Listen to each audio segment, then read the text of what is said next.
Hello, കൊച്ചിക്കോയെന്ന് കേട്ടിക്കണോ നിങ്ങൾ? കൊച്ചിയിലെ കോഴിക്കാൻ്റെ കഥയൊന്നും അല്ല കേട്ടോ. നല്ല പഴുത്ത ആണിപ്പോവാനെടുത്ത് ഉടച്ച് ഈ പരുവത്തിലാക്കിക്കോളി. മിക്സിയിലൊന്നും അടിക്കണ്ട, ഇങ്ങനെ ചെയ്താൽ മതി. എന്നിട്ട് കുറച്ച് തേങ്ങാപ്പാൽ ഒഴിക്കുക.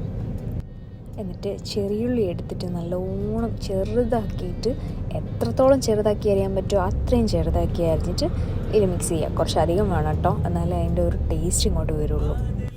എന്നിട്ട് നമ്മൾ മധുരത്തിനനുസരിച്ചിട്ട് കുറച്ച് ശർക്കരപ്പാനി ഒഴിക്കുക. എന്നിട്ട് നല്ലോണം ഒന്ന് മിക്സ് ചെയ്യുക. ഒരുപാട് മധുരമൊന്നും വേണ്ട കേട്ടോ, ലൈറ്റായിട്ട് മതി. പിന്നെ വേണമെങ്കിൽ ഒന്ന് കുറച്ച് ഷുഗറും കൂടി ഇട്ടിട്ട് ഒന്ന് ബാലൻസ് ആക്കാം. പിന്നെ കുറച്ച് ഇഞ്ചി നീരും കൂടി ഒഴിക്കാം.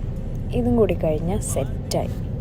ഇനി നല്ല അവിലെടുത്ത് അതിലേക്ക് ഒഴിച്ച് കുഴച്ചൊരു പിടുത്തം പിടിച്ചോളി. പിന്നെ ഇത് ഉണ്ടാക്കിയ പാടും ഒന്ന് കഴിച്ച് നോക്കുക. പിന്നെ 2 മണിക്കൂർ ഇത് ഫ്രിഡ്ജിൽ വെച്ചിട്ടും കഴിച്ച് നോക്കുക. അപ്പം തന്നെ നിങ്ങൾക്ക് ഏകദേശം കൊച്ചിക്കോയനെ പിടി കിട്ടും. അപ്പോൾ എല്ലാവരും ഒന്ന് ട്രൈ ചെയ്ത് നോക്കുക, ഫീഡ്ബാക്ക് അറിയിക്കാം.